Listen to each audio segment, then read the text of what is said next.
Hello everybody, this is the video from the 2022 OVKA charity race out at G&J Kartway in Camden, Ohio.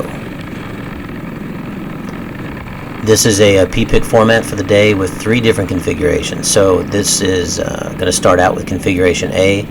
This is what we practiced in the morning warm-ups, but following this, the second heat will be what was it, A, and the second one was B, and then the final will be 1B, which is the bigger configuration.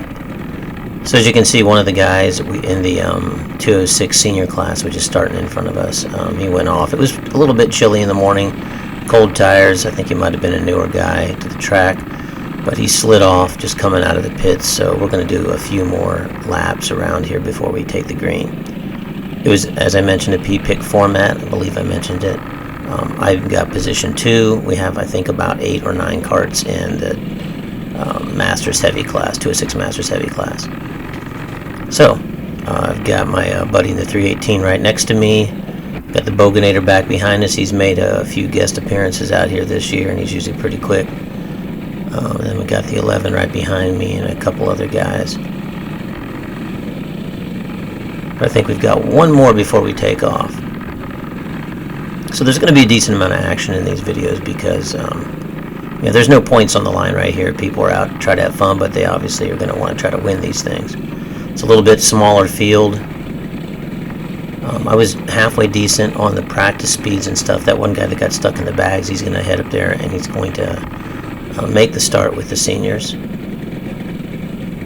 But as you can see, there's going to be a stagger right here, and I'm on the front row, so me and the 318 have discussed it. We're going to creep down nice and slow so we have a nice little gap, and we're not all strung out and spread out coming down this front stretch. As you can see, everybody behind us on the rear cam is, they're in line, and we're grouped up, we're tight. So off we go. Get a halfway decent run around this corner right there. Don't want to go out in the grass. I get a good run right here. Give the 318 a push. I got off of him soon enough. He goes in pretty fast on this corner here, but keeps it all together. And I stay right behind him.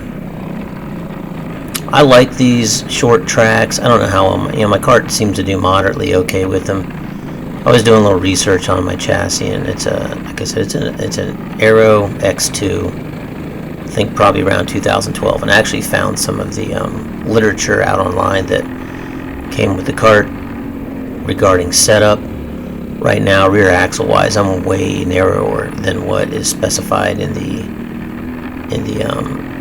literature I found. So moving forward after this race, I did widen it back out. I've got one more race out at Motorsports Country Club of Cincinnati, and I'm going to try to set the kart up a little closer to what the specs are in the brochure that I found. Other than that, I'm just, kind of trial and error engineering the thing. So, and I've been okay fast. Like I said, I've been kind of towards the front of the mid-pack a lot most of the season. And I'm trying to make that jump where I can get up there with the fast guys. But I don't know. There may be some limitations to my kart, but you can never tell. Somebody else who's some killer out there might be able to jump on my kart and win these races. But right now, as you saw, the Boganator got past me, so I am in third. I don't think I let this put too much video from this. There's not a whole lot of change after this in this race, and we're going to move on probably fairly short. I think we're coming down around to the end. We did start catching some of the seniors. And I think, I figured I'd include a little bit of that footage at the end. Some of these guys might make it on cam. Plus, there's a little action. I think, that guy right there, he did a little trip through the dirt. Didn't mess him up too bad. I was able to get around him. And I think I had some aspirations of catching the Boganator up there because he did get caught up in a little bit of traffic, but it wasn't enough to close the gap for me. So I think we're coming around. This is going to be the last lap on Heat 1. And as I mentioned, so on Heat 2, Configuration B, it will be an inverted start. So I will be starting on the back row, second to last starting position. think we must have had 8 people, so I think I was starting in position 7. But this is the last lap.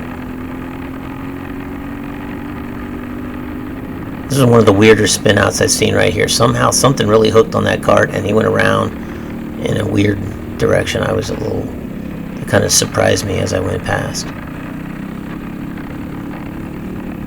As you can see, there's a little zigs back there. My kart goes around, I'm okay. I seem to kind of, to me, I feel like I have a little too much grip around that last hairpin down there in the corner. And I really start to get the womp womp womps going around it. That is the end of that heat. I finished third. The 318 finished in first, and the Boganator, I think he's 714, I'm not sure. Let's see when we pull up. Oh, 741, he finished second. And I finished third. So not too bad out of 8. So we are off. This is the second heat. This one's going to get going. I thought we were going to bunch up a little bit more, but they hit the hammer as soon as we went around that corner. So I got a little stretched off the back. Now you're going to see somebody up here make a mistake on the very first lap of every race. You're supposed to skip that turn 2, and my buddy there, Ray, in the 20, he kind of forgot about it, and he took turn 2. So I believe he lost a few positions doing that. Now, configuration B is slightly different than configuration A. We don't take the sharpest, we call it the kink, as you're coming around. We're getting ready to come to it now. So right up here, you can take a sharp turn, or you can take a less sharp turn and go straight.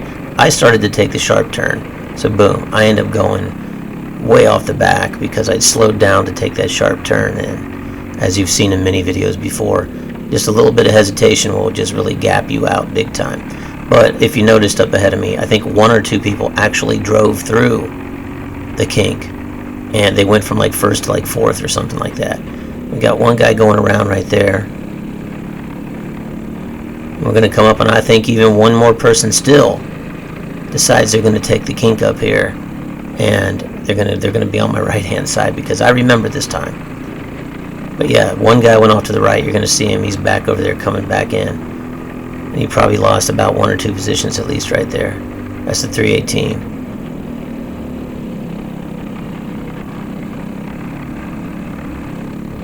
I thought I was going to get a good run on the 318 because he kind of got a little goofballed up back there, but I wasn't able to get up next to him. But he was pretty fast all day long. He was faster than me, time-wise. I kind of blew that corner right there.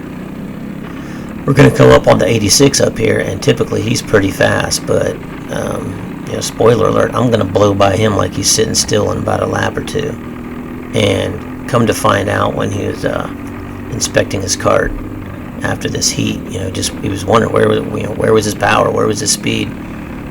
His carb was not, I don't think the slide was pulling all the way up, so he wasn't really getting full throttle.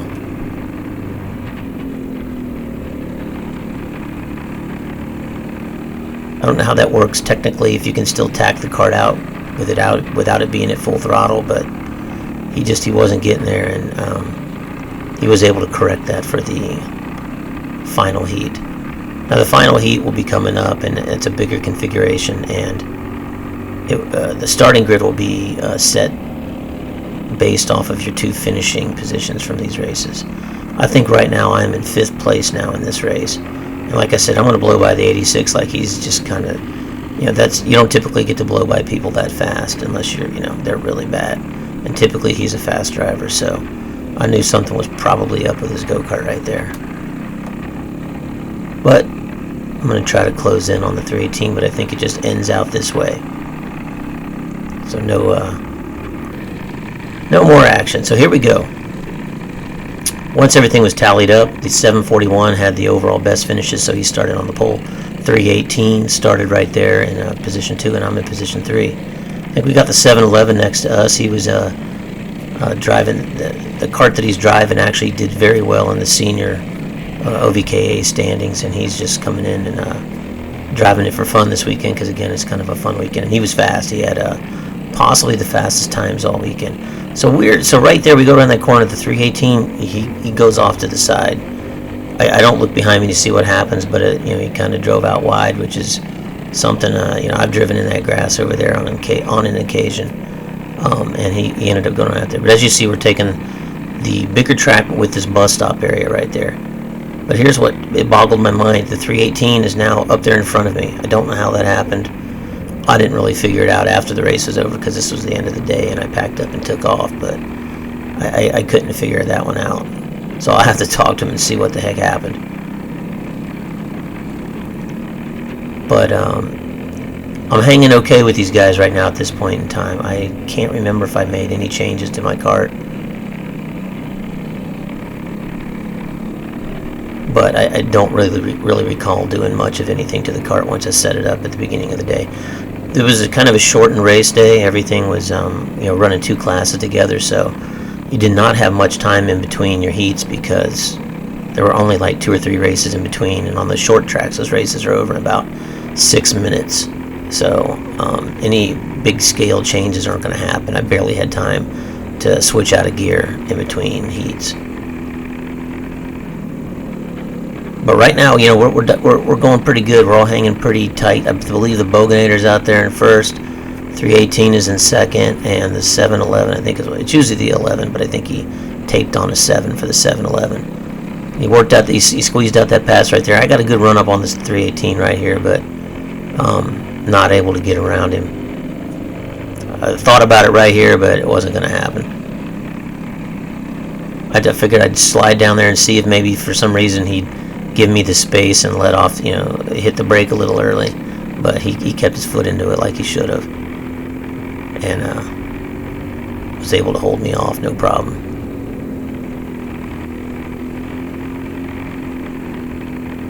We're out there, running on some Hoosier tires. They did fairly decent, I thought, and it ended up being a really nice day. It got up around 70 degrees, if not a little bit more. Started out, in the mid-40s, but, like I said, once the sun popped out, it was all good.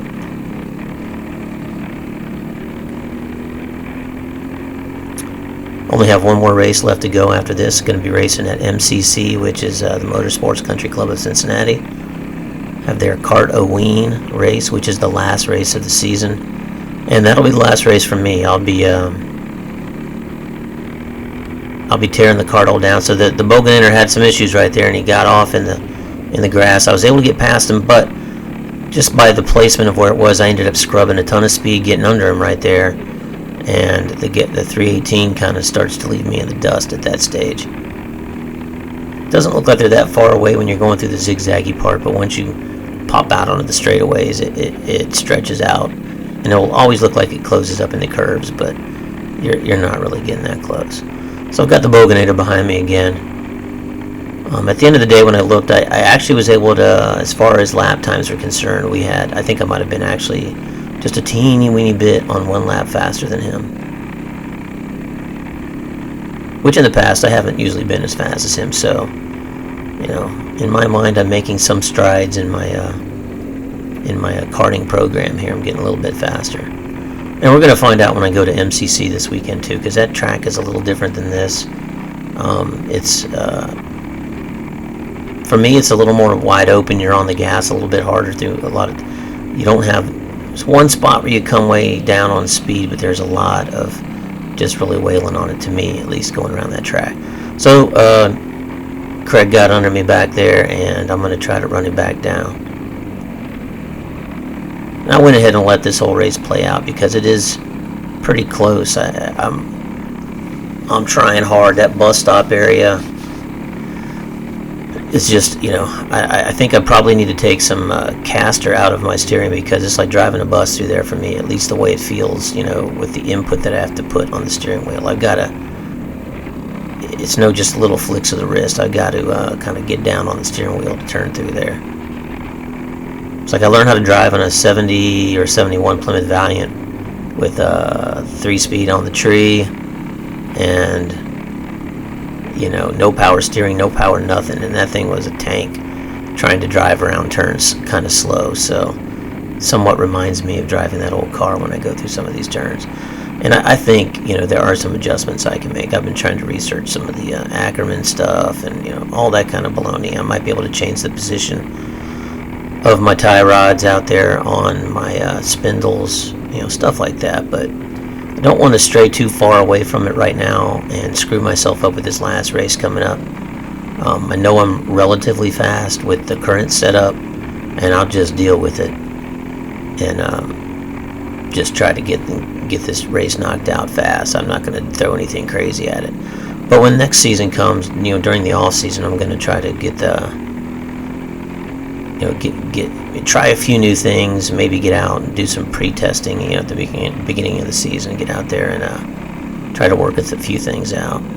So I was able to close back in on Craig here in a couple spots. Usually right back there, coming around turn 3 and 4, heading towards the bus stop. I'm able to tighten things back up a little bit, and sometimes going around these corners here, I can gain just a little bit of ground.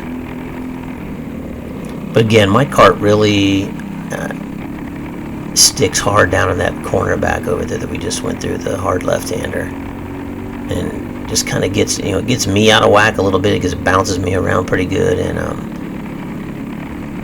it just seems like I get beat out of that corner sometimes. I feel like I should be able to do something to go through it better than the way I go through it now.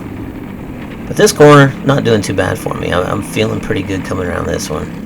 Like I said, I'm up on him, but I don't really have anywhere to really try to make a pass. And he's driving a good line that's going to keep me. He's not giving me much opportunity to duck under him,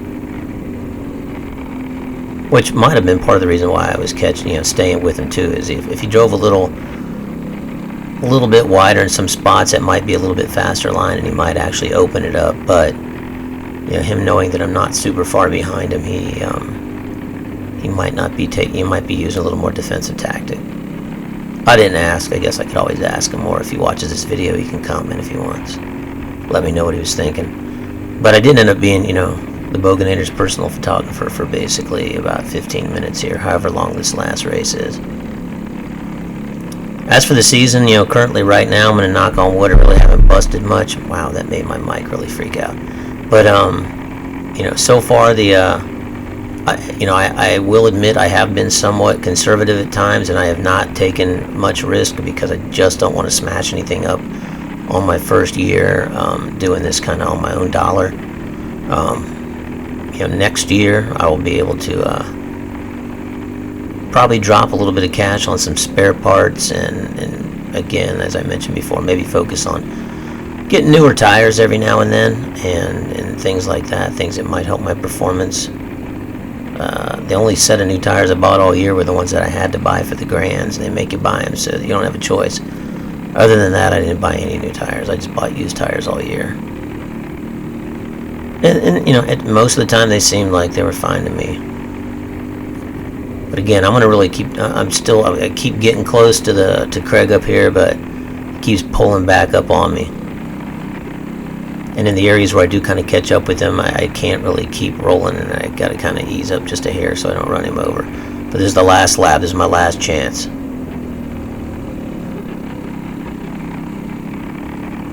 I know in reality I was hoping if it was going to happen, I could get around that corner there, and if he bobbled a little bit, I might have a chance to get under him down here. But right here, I close up right here, but the way he's been driving this corner here, I'm not going to be able to get under him. He's not going to let me under him. Although I get right up to his bumper and stay fairly close through those zigzags right there. He's had enough power and enough gear to stay in front of me down through this section. So my last chance hope is that right down here in this corner, he somehow shoots it wide or messes up or whatever, and I'm able to close up and try to slingshot around him up here, but doesn't happen. And I hold on for, I believe, I got 4th place. So not too bad. Didn't win anything, but hey, it was a decent race. I had a good time, and like I said, I'm looking forward to the next race, last race of the season. Hope to see some of you out there at MCC. If you're not racing, come on out and hang out anyways. It's supposed to be a fun day with the whole trick-or-treat stuff going on. All right, have a good one.